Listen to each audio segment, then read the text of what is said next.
کہ جب بھی کوئی شخص گناہ کرتا ہے، اور سرکار دو عالم صلی اللہ علیہ وسلم نے بھی ارشاد فرمایا کہ جب بھی کوئی شخص اذا اذنب العبد نکتت فی قلبہ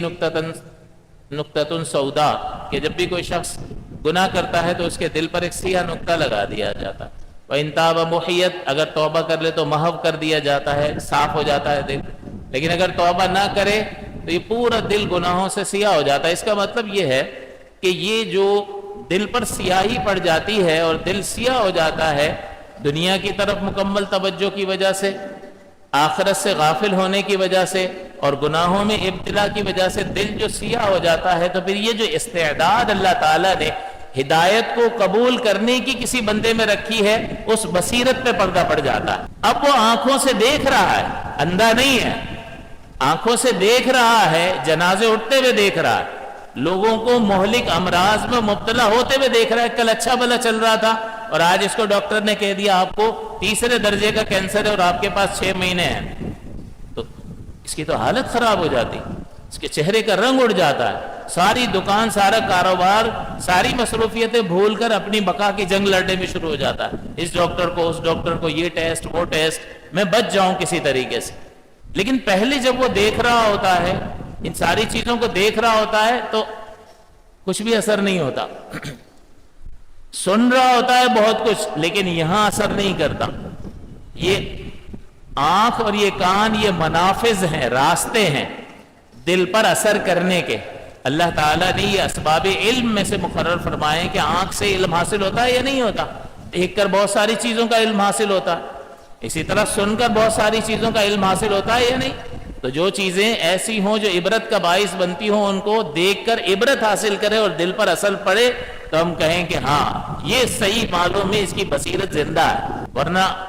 کافر جو ہے وہ بھی دیکھتے تھے، لیکن ان کی بصیرت جو ہے وہ بالکل معدوم ہو چکی تھی، تو یہ دیکھنا یہاں اثر ہی نہیں کرتا تھا۔ اللہ کے پیارے رسول کی مقدس زبان سے کلام پاک سننا کچھ اثر نہیں کرتا تھا، تو اللہ کا کلام کتنا عظیم ہے، اور حضور کی مبارک اور پاکیزہ زبان سے سننا تو کیا ہی بات ہے۔ صحابہ کے نصیب کہ اللہ تعالیٰ نے انہیں یہ مقدر فرمایا، انشاءاللہ ہم جنت پہ جب ملاقات کریں گے تو سن لیں گے انشاءاللہ۔ تو آپ غور فرمائیں،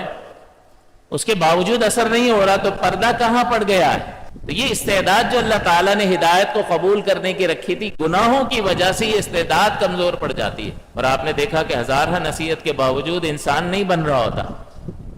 سوال تو پیدا ہوتا رہے، اور قرآن سنا رہے ہیں، حدیث سنا رہے ہیں، اتنی نصیحتیں کر رہے ہیں، کچھ ہو کیوں نہیں رہا؟ اس لیے کہ مستقلاً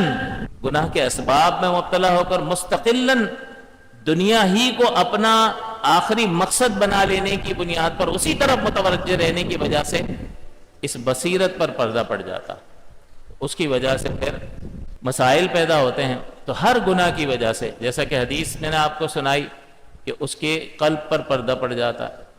اسی طرح یعنی پورا قلب سیاہ ہو جاتا ہے، اور پھر جو ہے جب بالکل سیاہ ہو جائے تو نیکی اور گناہ کا اس کو کوئی فائدہ ہی نہیں ہوتا، اس کو کوئی گناہ سے فرق ہی نہیں پڑتا کہ سیاہ پر سیاہ دھبا لگ جائے تو کیا پتہ چلے گا کہ اور کچھ اضافہ سیاہی میں ہو گیا ہے۔ تو بعض اوقات تو اتنا آگے بڑھ جاتے ہیں، جرأت مند ہو جاتے ہیں کہ اب گناہ ان کو کوئی ملامت، کوئی دل میں تنگی، کوئی افسوس، کوئی ندامت، کچھ بھی نہیں۔ بندہ کہتا ہے یار یہ انسان ہے، حیوان ہے، تو یہ وجہ وہی ہے کہ بالکل پورا دل سیاہ ہو چکا ہے۔ اللہ تعالیٰ نے بھی اسے قرآن عظیم میں بیان فرمایا، کلا بل ران علی قلوبہم، کہ ہرگز نہیں، کوئی نہیں، کہ بلکہ ان کے دلوں پر زنگ چڑھا دیا ہے۔ ران، زنگ، رانا علی قلوبہم، زنگ چڑھا دیا ان کے دلوں پر، کس نے؟ اللہ تعالیٰ نے آگے فرمایا ما کانوا یکسبون، ان اعمال نے جو یہ کر رہے ہیں، ان کے کرتوت نے ان کے دلوں پر زنگ چڑھا دیا۔ اب دیکھیں اس حدیث پاک کو اور قرآن عظیم کی آیت مقدسہ کو ملائیں گے تو آپ مفہوم بالکل واضح ہو جائے گا کہ یہ جو استعداد، یہ جو صلاحیت اللہ تعالیٰ نے ہدایت کو قبول کرنے کی بندے کے اندر رکھی ہے، معصیت کی طرف متوجہ ہونے، گناہ میں مبتلا ہونے اور ہمہ وقت دنیا میں لگے رہنے کی وجہ سے اس معصیت، اس پر پردہ پڑ جاتا ہے، اس استعداد، یہ کمزور صلاحیت کمزور ہو جائے گی تو پھر نتائج وہ نہیں نکلیں گے۔ صلاحیت پاورفل ہوگی، فوراً حاصل کر لے گا، صلاحیت کمزور پڑے گی تو جیسے گاڑی چل چل کے اس کی صلاحیت کمزور ہو جاتی ہے تو بندہ کہتا ہے یار اب انجن بدلے گا اس کا، تو ہمارا تو انجن بھی نہیں بدل سکتا، صلاحیت اور استعداد کمزور ہو جاتی ہے۔ تو یہ ہمیں سوچنا چاہیے کہ میں جو بھی اللہ کی نافرمانی کروں گا، نافرمانی ہے، ذرا بھی کروں گا تو اس سے میرے قلب پہ ضرور فرق پڑے گا،